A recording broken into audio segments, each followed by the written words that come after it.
G'day people, I'm Sharon and welcome. Today I'm going to show you the controls that you have on your Airthreader 2000D. These are the things that you should be changing whilst you are sewing, depending on the fabric and the garment. On the right hand side I have my stitch length and my differential feed. Stitch length goes up as far as 5 and we'll just work our way through each length. 5, 4, 3.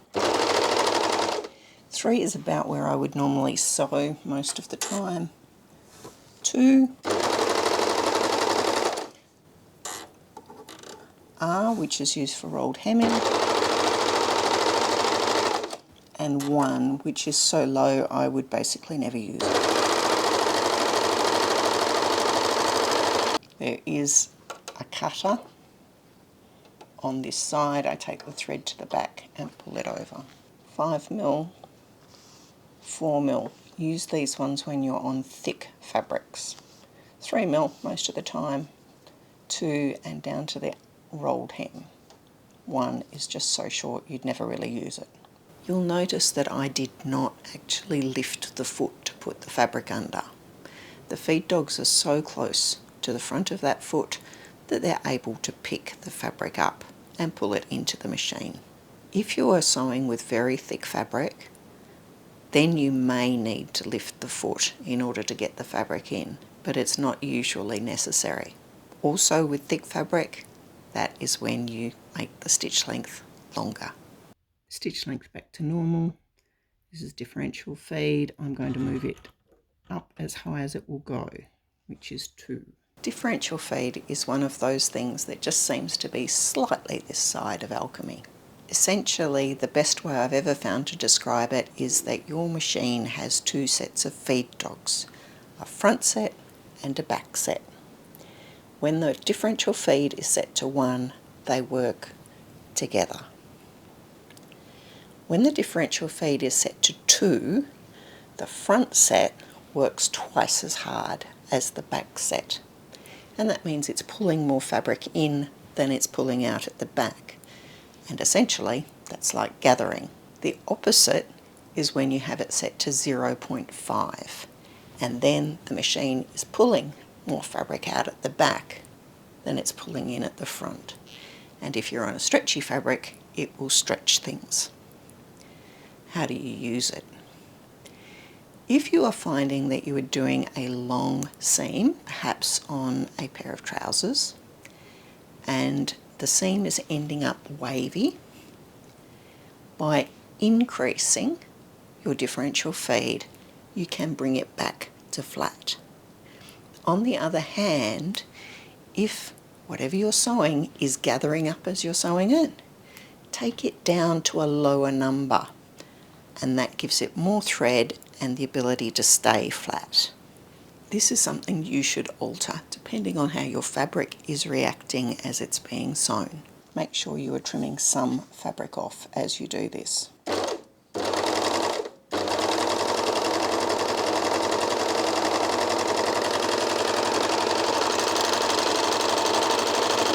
You can see that it's gathered it very slightly. It's not really a gather. With this amount of gathering, it's just a little bit beyond an ease, which is what we need to use if we are putting ease into the top of a sleeve cap before we insert the sleeve into a garment.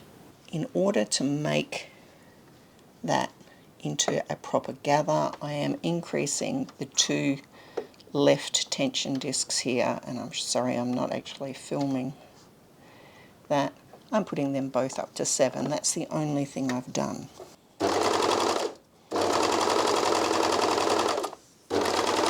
I'm now going to put a finger behind the foot to make it a bit more difficult for the thread to get out of the back.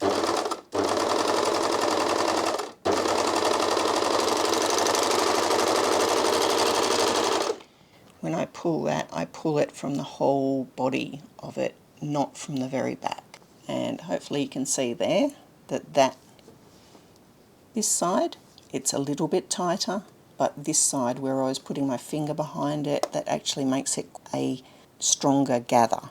And there is actually a gathering foot available for this machine, which fundamentally will make the whole thing even better again. To make this a tighter gather, pull the 2 straight stitches, which are the needle ones that I increase the tension on, and then pull the fabric along. And that's how you can make it a tighter gather.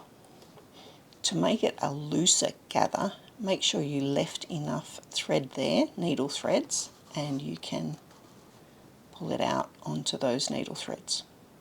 Tension's back to normal and my differential feed back to normal. I'm now going to change things to do a rolled hem. Stitch length goes down to R. Move this tension piece from standard to tight and move the switch from S to R. For the time being, I have left my left needle in, and I'm going to stitch part way along here and then stop. Just to the right of the machine there is a knob. I'm pushing that as far away from me as I can, and if you watch the cutter, as I pull it towards me,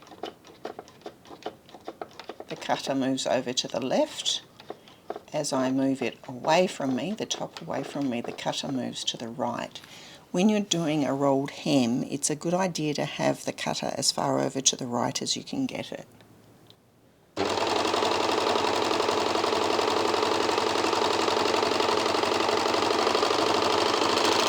By having that cutter as far over to the right as you can get it, it doesn't make a great deal of difference on this particular fabric. If you've got a loose weave fabric or one where there are very, very strong threads, if the machine doesn't have enough of them to grab hold of, you'll get random little pieces of thread poking out of your rolled hem. For a more standard rolled hem, take the left needle out.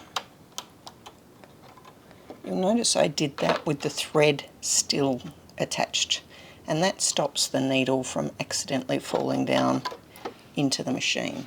The needle is actually taken out. If you leave it in there, it will distort the stitches. So I'm going to stitch this exactly the same way I did the one with 2 needle threads.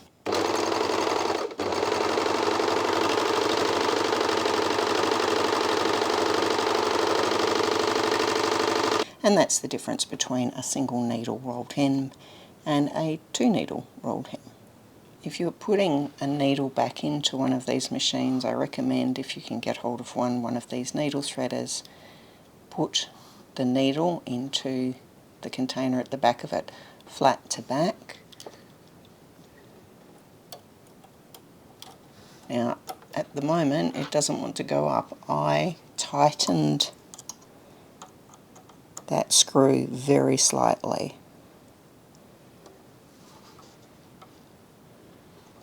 I need to loosen it and make sure the needle goes all the way up, and then tighten it again.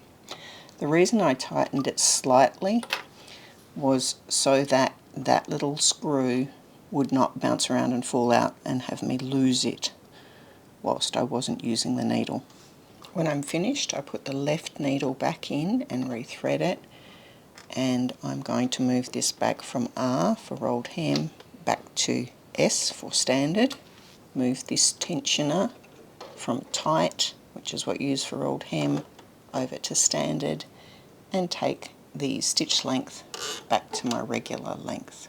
I moved my cutting blade a little bit before I did the rolled hem. If you remember, I moved it over to the right. I'm moving it now as far over to the left as I can.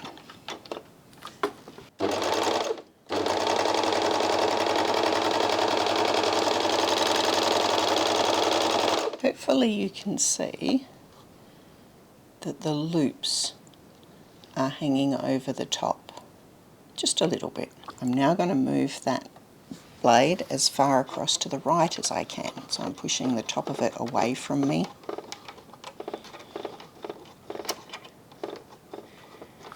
And I'm going to stitch the same thing.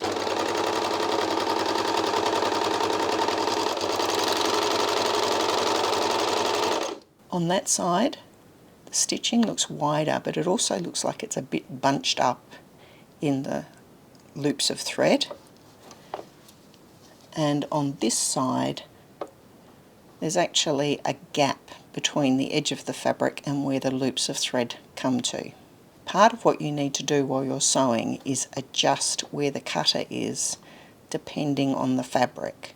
If you're sewing with a very sturdy fabric like a denim or maybe a polar fleece, you probably need to cut more of it off as you sew. Your machine will appreciate being oiled every now and then, so here's a quick look at oiling. The first place to oil the Airthreader is at the very top. When you've got the front of the machine open, this shaft here is actually moving up between bits and pieces of metal. So we want to get a bit of oil around there. Whoops, I've overdone it somewhat. But that allows oil to go all up and down the shaft in there. There's another one right at the bottom of that same shaft, and it's really hard for me to get a photo of it or a picture of it. I'm going to put some oil at the bottom of that same shaft. And you'll notice that I like to give it all a bit of a wiggle around, give the machine an opportunity to move that oil into the right places. There's another one in here when I've got that upper looper down very low, and the place where I'm trying to get oil is in the back.